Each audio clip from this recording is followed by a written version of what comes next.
Ինչպես կառուցել այնպիսի պետություն, որը տնտեսական աճի, արդարության եւ կրթության միջոցով կապահովի Հայաստանի Հանրապետությունը 50, 100, 500 եւ ավելի տարիների կտրվածքով։ Այս հիմնարար հարցի պատասխանն են փորձել տալ Հայաստանի Հանրապետության նախագահը, փոխվարչապետները եւ մի շարք նախարարներ Երևանում կայացած բարձր մակարդակի պանելային քննարկմանը, որի հիմքում վարչապետ Նիկոլ Փաշինյանի հնչեցրած առանցքային ձևակերպումներ։ Հայաստանի Հանրապետության պետական շահը տնտեսության զարգացումն է, իսկ պետական կառավարման գերական նպատակը պետության կենսունակությունն ու հարատևությունը։ Հայաստանի Հանրապետության նախագահ Վահագն Խաչատուրյանը պանելի ընթացքում անդրադարձավ հարցին, թե ինչ դեր ունի պետությունը տնտեսության համար։ Նրա խոսքով այսօր աշխարհում ամենաքննարկվող հարցերից մեկն այն է, թե որտեղով է անցնում այն սահմանը, երբ պետությունը մասնակցելով տնտեսությանը այլևս չի խթանում, այլ սկսում է խոչընդոտել զարգացմանը։ Սովորաբար մարդկային հոգեբանության մեջ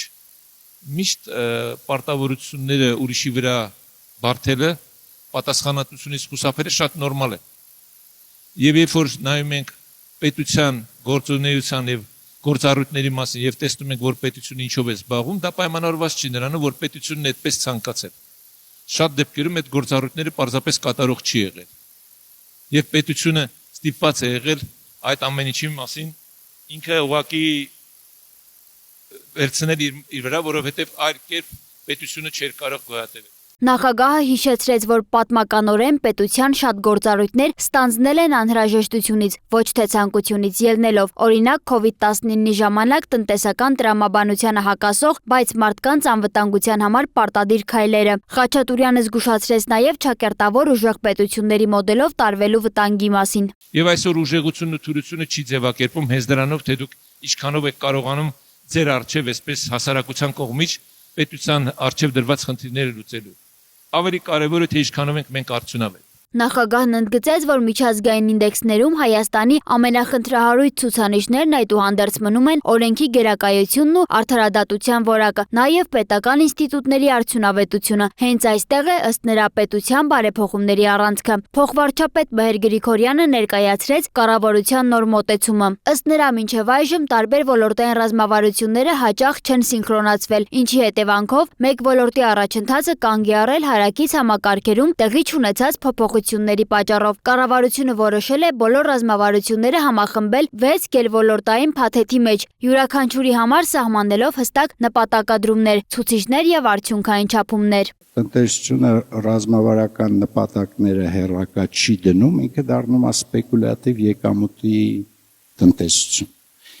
Որպես կանոն սպեկուլյատիվ եկամտի տնտեսությունը արժեքներ գեներացնելու փոխարեն, մնայուն արժեքներ գեներացնելու փոխարեն ավելի շատ գեներացնում է եկամուտներ, որոնք շատ շարժունակ են եւ չեն կապիտալիզացվում եւ այդ խնդիրը մենք բազմաթիվ անգամ քննարկել ենք, մենք պիտի նաեւ արձանագրենք, առերեսվենք այն խնդրի հետ, որ ցավոք սրտի մասնավոր կապիտալը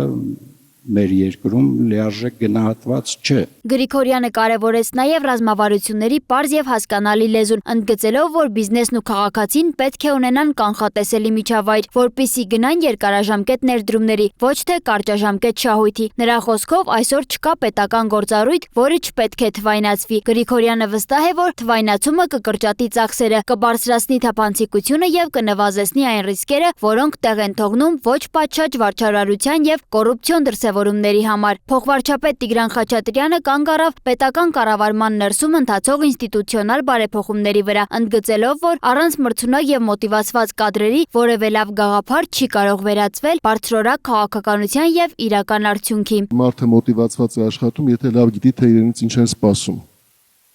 Եթե մենք մեր գործընկերների առջև խնդիրները բավականաչափ